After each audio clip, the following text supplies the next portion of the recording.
Good morning. It is raining. Oh my goodness. I'm excited about that.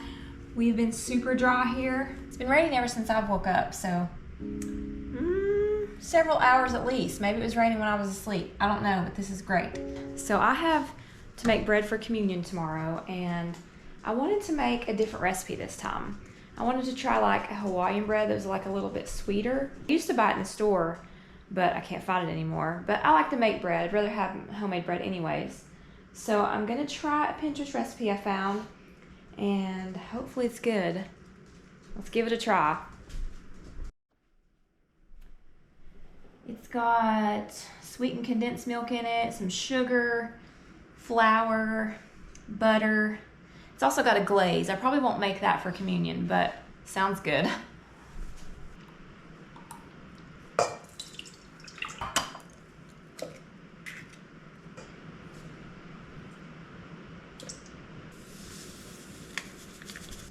This thing works great for bread. I love using it for bread. Hello, Wallace. I hope you're having a great day.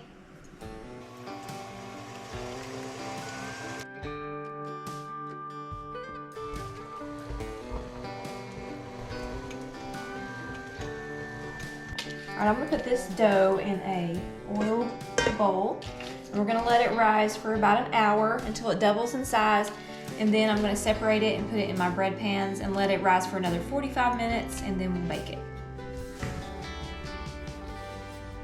All right, y'all, I'm still working on the bread. It's pretty slow to rise today, so I stuck it in the microwave with like a cup of boiling water, so hopefully I hope it rises, because I'm gonna have to have a plan B for church tomorrow if it doesn't. So it's starting to clear up a little bit out here, but it's still pretty wet from where it's rained. We had a really good rain day, so that's super awesome. I'm headed down to the greenhouse to check on the lettuce that I planted a couple days ago.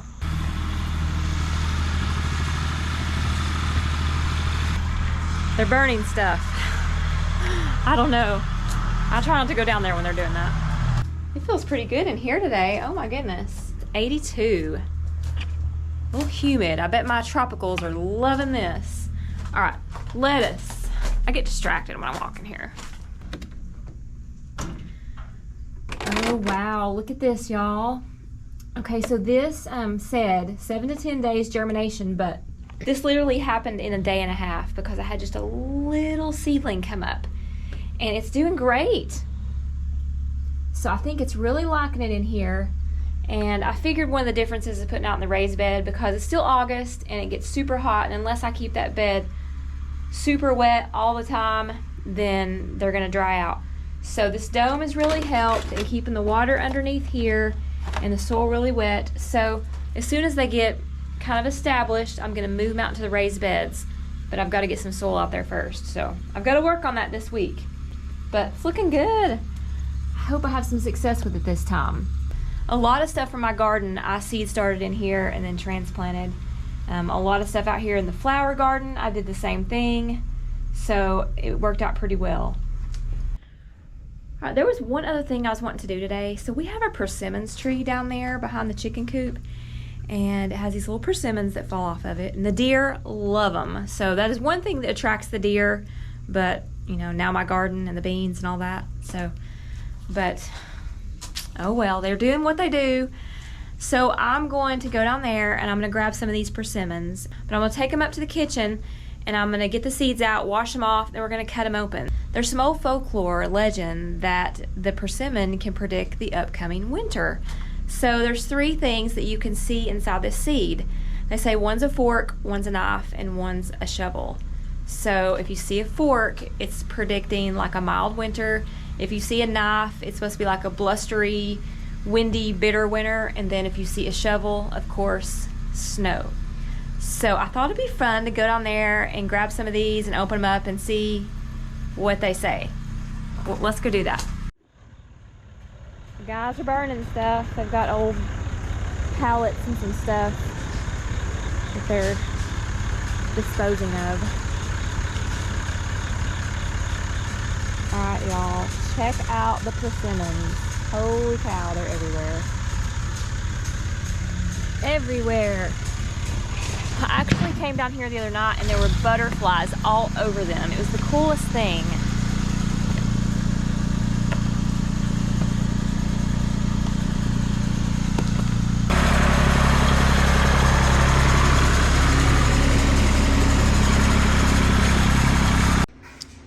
All right, I've collected a few persimmons. We're gonna open this up and see. I'm gonna use a knife.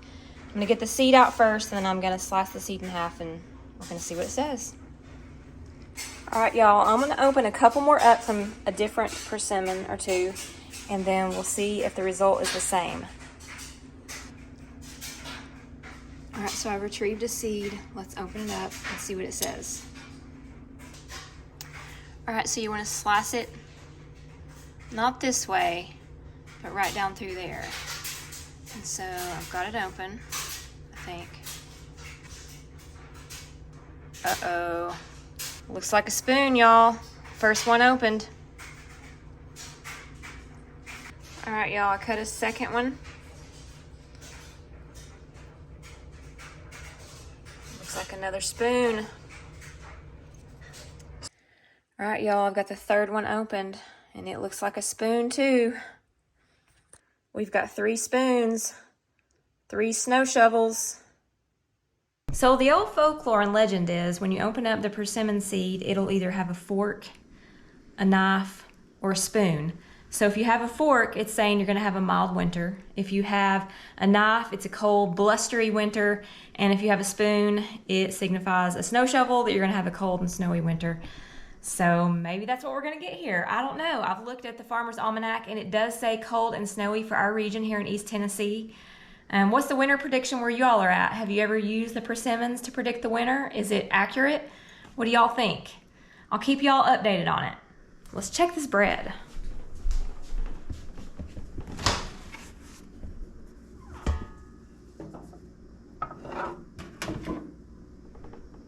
Y'all, I'm getting nervous. This recipe is not rising. I may be running out to the store. I'm still in the kitchen with this bread debacle. So, come to find out. Okay, so the conclusion was the yeast I had was old, so it did not rise my bread. And yeah, had to go out and get some more stuff, and we're on the second round of bread. It feels right this time, so I think it's gonna work out, but it's 6:46 and I'm still in the kitchen, so I've got to let this dough rise for an hour. I need to go out and water my greenhouse, collect eggs, come back in, divide the dough, and let it rise again, and hopefully we'll have bread for tomorrow's communion. Oh my goodness. Oh, I got to get out of the house for a few minutes. What a crazy day.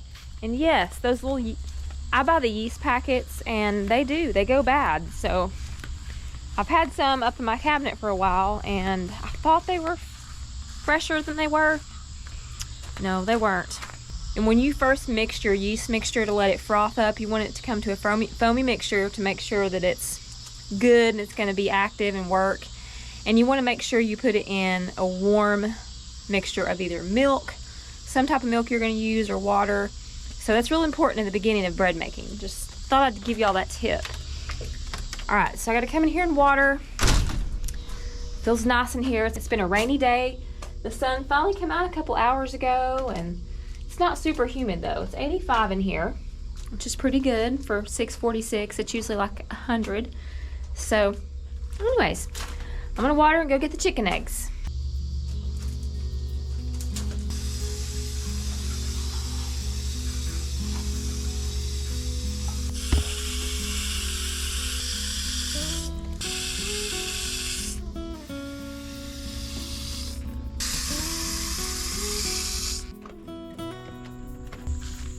Hey chickens! Chicken! I think one of my chickens is starting to molt, at least one. I'm seeing white feathers everywhere. They molted last year on this time, and they usually slow down on egg production whenever they molt, because it requires a lot to regain those feathers again. So you can feed them like a high protein feed. There's different things you can do to kind of get them through that molt a little bit quicker. Oh, there are so many spiders around this time of year. My husband said they saw 5 black widows in this burn pile down there they were working on. Ugh. So yeah, that creeps me out a little bit. I actually had a black widow in my chicken coop probably about 5 years ago. I was so freaked out to come back in here for a while. We got it out, but I haven't seen any more of those. All right, so I gotta feed my fish before I go in. Last chore out here. And I've got to get this aquarium cleaned out too one day this week. It's on my list. Whew. All right, up to the kitchen. I've got to do my shopping early this coming week because we have a big air show coming here to the airport, which is behind my house. And they're suspecting like 300,000 people coming in to see this air show. Holy moly. So I do not want to be going into town or anything toward the latter part of the week. But it is cool to watch. I'll try to get a bunch of video for you guys to see. All kinds of Blue Angels are coming and a bunch of other stuff. So pretty exciting, but I definitely don't go there. We've got like a full-on view here in our yard. Hey Molly, Molly moo. Fingers crossed that the bread's rising. Okay, oh, definitely looking good. Okay, that's promising. Can get this going and then I can get my kitchen cleaned up. I'm tired standing here all day. Oh well, it's for a good cause, right?